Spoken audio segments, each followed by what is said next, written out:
After a long wait of more than 3 months, the JJAPC got its new chairman, Mr. Praveen Shankar Pandya, who is also the director of Diamond India Limited.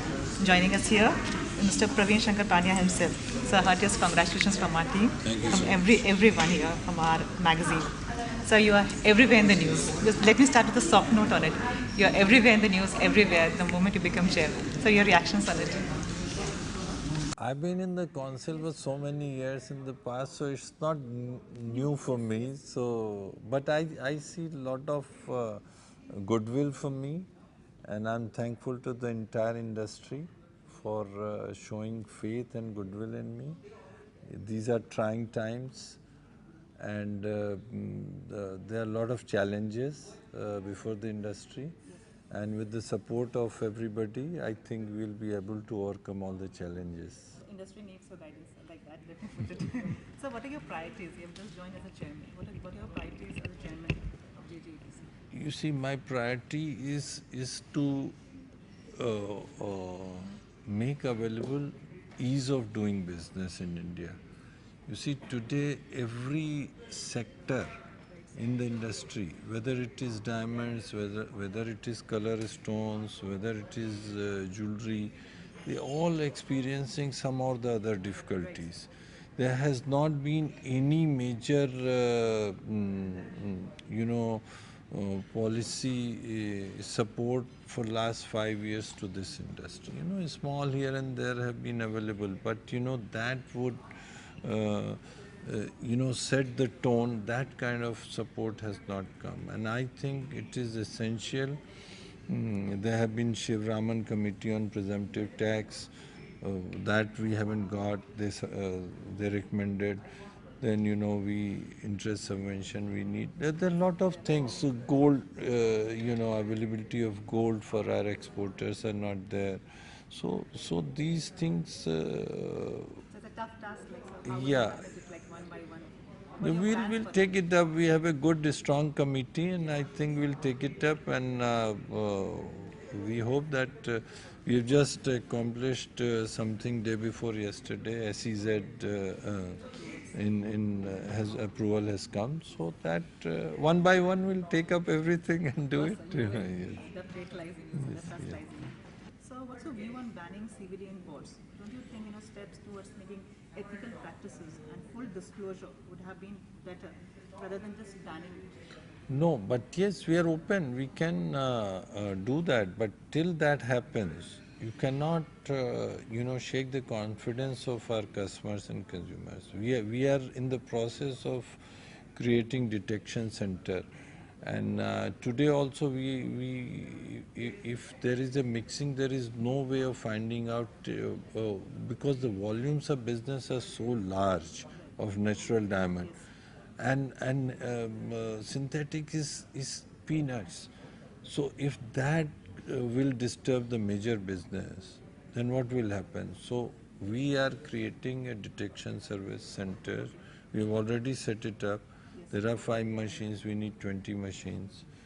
And once that comes in place, when all regulations comes in place, then yes, probably we will, although I'm not representative of Bourse here, but I think I will also have a say in it. And So that will it affect the consumers or the traders in any way, like your personal unit, like about the No, I think it is a step which was needed at this point of time, because not only consumers, even overseas buyers come, they want an certificate.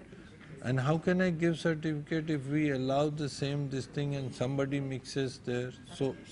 And that checking is taking 15 days because there are not enough machines and a lot of goods are going for checking. so we have just heard about few bankruptcies were going upon. Times have been really really tough for diamond industry, and there are, as per sources, we also heard that things are happening. So you are there, you know the industry in and out.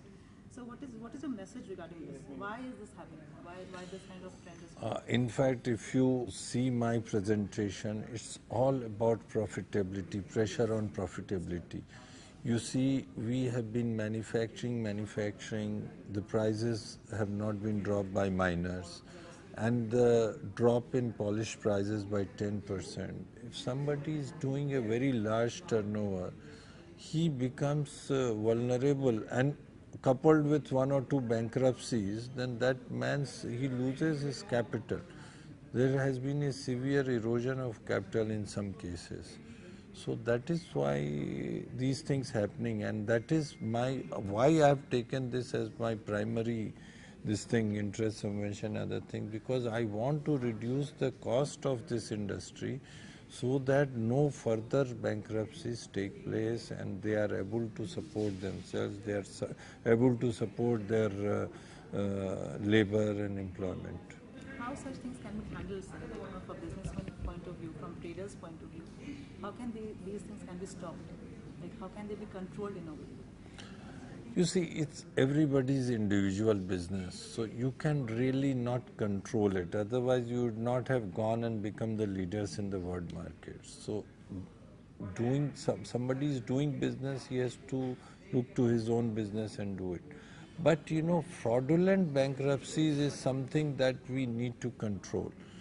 Where fraud happens, you know, we need to set up, in the boards we have already set up a committee which is going into it, but it doesn't have teeth. And you know, not immediately, but after some time, it might be a good idea to go and talk to the government to create an arbitration committee for this industry which has some teeth and which has some recognition. So my next question, we were just talking about MIAs, MNT and ADT. So the schemes are really good, and you were talking about the government expectations, what you expect from the government to do, and your basically the kind of help you are expecting from the government to give it to you.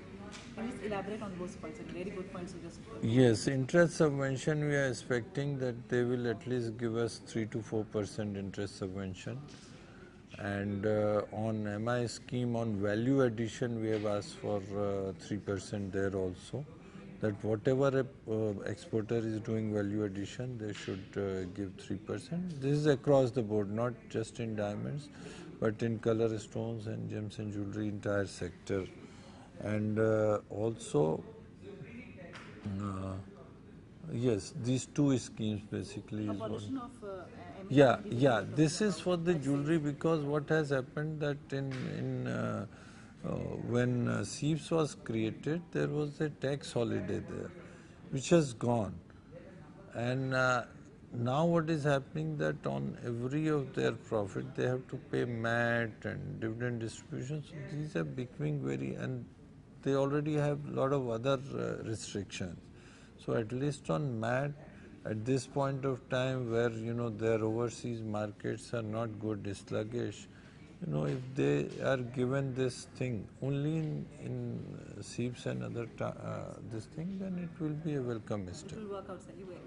It will help them. It will help them. See, government cannot run your business, but they can make things easier for you by giving few things. And then it is up to the industry to take those things and really go forward. And you know, diamond industry doesn't have to prove anybody. Gems and jewelry industry in India have gone forward always when certain fillip has come from the Commerce Ministry.